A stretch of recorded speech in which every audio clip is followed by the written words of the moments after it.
مولا زندگی نہیں ہے کسی کے لیے زندگی نہیں ہے کسی کے لیے زندگی ہے نبی کے لیے السلام علیکم ورحمۃ اللہ تعالی وبرکاتہ۔ معزز سامعین اکرام، آج کا ویڈیو بہت اہم ہونے والا ہے۔ جیسا کہ آپ کو معلوم ہے کہ ہمارے چینل عبدالغنی قادری رضوی آفیشیل پر ضروریات دین کی علم سکھائی جاتی ہے اور ضروریات دین کی جانکاری دیا جاتا ہے۔ اسی ضروریات دین میں سے یہ بھی ضروری ہے کہ نماز جمعہ فرض ہے یا واجب، اس کو جاننا ضروری ہے، اور فرض ہے تو کہاں ادا کرنا چاہیے، بہتر طریقہ کیا ہے۔ آئیے ویڈیو کو لمبا نہ کرتے ہوئے ویڈیو کو شروع کریں۔ اعوذ باللہ من الشیطان الرجیم، بسم اللہ الرحمن الرحیم، الحمدللہ رب العالمین، الصلاۃ والسلام علیک یا رسول اللہ صلی اللہ تعالی علیہ وسلم۔ جمعے کی نماز فرض ہے یا واجب؟ جمعے کی نماز فرض ہے اور اس کی فضیلت ظہر سے زیادہ موقع ہے۔ جمعہ فرض ہونے کی کتنی شرطیں ہیں؟ جمعہ فرض ہونے کی مندرجہ ذیل 11 شرطیں ہیں۔ نمبر 1، نمبر 2، شہر میں مقیم اور آزاد ہونا، لہذا مسافر اور غلام پر جمعہ فرض نہیں۔ نمبر 3، صحت یعنی ایسے مریض کے جمعہ مسجد تک جا نہ سکے، جمعہ فرض نہیں۔ نمبر 4، 5، 6، عقل بالغ ہونا، عورت مظنون نابالغ پر جمعہ فرض نہیں۔ نمبر 7، 8، 18 ہونا، چلنے پر قادر ہونا، لہذا اندھے، لنگڑے اور ایسے اپاہج ہونا کہ جو مسجد تک جا نہ سکے، جمعہ فرض نہیں۔ نمبر 9، قید میں نہ ہونا، اگر جبکہ کسی دن کی وجہ سے قید کیا گیا ہو اور ادا کرنے پر قادر ہو تو فرض ہے۔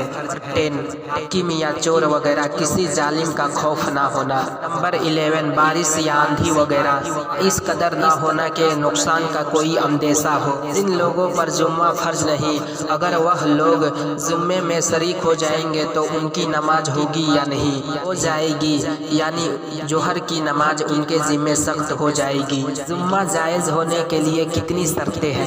جمعہ جائز ہونے کے لیے 6 شرطیں ہیں کہ ان میں سے اگر ایک بھی نہیں پائی گئی تو جمعہ ہوگا ہی نہیں۔ جمعہ جائز ہونے کے لیے پہلی شرط کیا ہے؟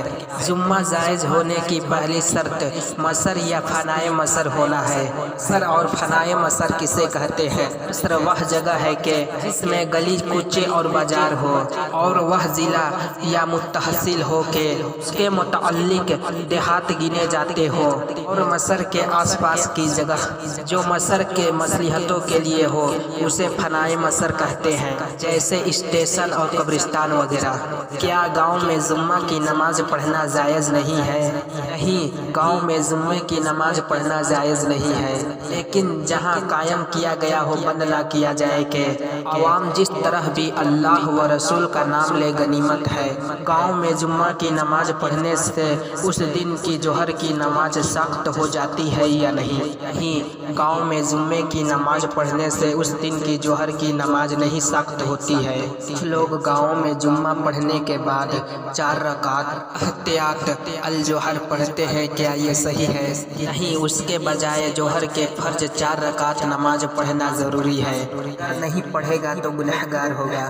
جمعہ جائز ہونے کی دوسری شرط کیا ہے؟ دوسری شرط یہ ہے کہ بادشاہ یا اس کا نائب جمعہ قائم کرے، اور اگر اسلامی حکومت نہ ہو تو سب سے بڑی سنی صحیح و عقیدہ عالم قائم کرے کہ غیر اس کی اجازت کے جمعہ قائم نہیں ہو سکتا۔ اگر یہ بھی نہ ہو تو عالم لوگ جس کو امام بنائے وہ قائم کرے۔ جمعہ جائز ہونے کی تیسری اور چوتھی شرط کیا ہے؟ تیسری شرط ظہر کا وقت ہونا ہے، لہٰذا ظہر کے وقت سے پہلے یا بعد میں پڑھی تو نہ ہوئی، یا درمیان نماز میں عصر کا وقت آ گیا، جمعہ باطل ہو گیا، ظہر کی قضا پڑھے۔ چوتھی شرط یہ ہے کہ ظہر میں نماز سے پہلے خطبہ ہو جائے۔ جمعہ کے خطبے میں کتنی باتیں سنت ہیں؟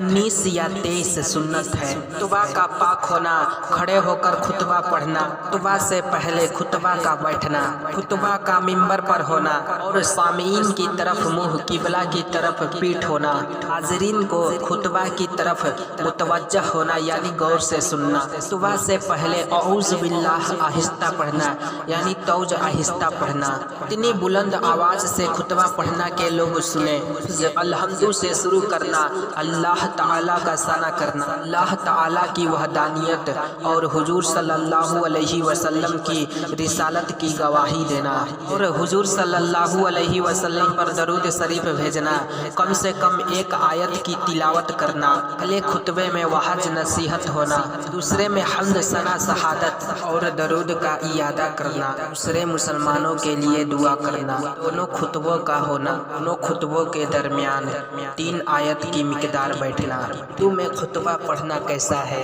عربی کے علاوہ کسی دوسرا زبان میں پورا خطبہ پڑھنا یا عربی کے ساتھ کسی دوسری زبان میں ملانا، دونوں باتیں سنت موقدہ کے خلاف اور گمراہ ہے۔ خطبہ کے اذان امام کے سامنے مسجد کے اندر پڑھنا سنت ہے یا باہر؟ خطبے کی اذان امام کے سامنے مسجد کے باہر پڑھنا سنت ہے کہ حضور صلی اللہ علیہ وسلم اور صحابہ اکرام کے زمانے میں خطیب کے سامنے مسجد کے دروازے ہی پر ہوا کرتی تھی، جیسا کہ حدیث کی مشہور کتاب ابو داؤد جلد 1 صفحہ نمبر 126 میں ہے کہ یعنی حضرت صائب بن یزید رضی اللہ تعالی عنہ سے روایت ہے، انہوں نے فرمایا کہ جب رسول اللہ صلی اللہ علیہ وسلم جمعہ کے روز منبر پر تشریف رکھتے تھے تو حضور صلی اللہ علیہ وسلم کے سامنے مسجد کے دروازے پر اذان ہوتی۔ صحیح حضرت ابو بکر و عمر رضی اللہ تعالی عنہ کے زمانے میں بھی اسی کے لیے فتاوی قاضی خاں، فتاوی عالمگیری، راؤل رائق، القدیر وغیرہ میں مسجد کے اندر اذان دینے کو منع فرمایا۔ تحتاوی علی مراقی الفلاح نے مکروہ لکھا۔ جمعہ جائز ہونے کی 5ویں اور 6ٹھی شرط کیا ہے؟ 5ویں شرط جماعت کا ہونا ہے، جن کے لیے امام کے علاوہ کم از کم 3 مرد کا ہونا ضروری ہے۔ 6ٹھی شرط اذان عام ہے، اس کا مطلب یہ ہے مسجد کا دروازہ کھول دیا جائے، جس مسلمان کو جس چاہے آئے، کسی کی روک ٹوک نہ ہو۔ محترم حضرات، یہ رہا جمعے کی بیان۔ اللہ تعالی ہم سب کو اپنے پیارے حبیب آقا تاجدار مدینہ صلی اللہ تعالی علیہ وسلم کے سکتے طفیل میں ان سب باتوں پر عمل کرنے کے توفیق عطا فرمائے، آمین ثم آمین یا رب العالمین۔ معزز سامعین اکرام، ہمارے چینل عبدالغنی قادری رضوی آفیشیل کو زیادہ سے زیادہ سبسکرائب و لائک اور جو بھی سوال ہو کامنٹ کریں، انشاءاللہ العزیز اگلے ویڈیو میں جواب دیا جائے گا۔ تب تک کے لیے دعاؤں کی گزارش۔ السلام علیکم ورحمۃ اللہ تعالی وبرکاتہ و مغفرتہ۔ خدا حافظ۔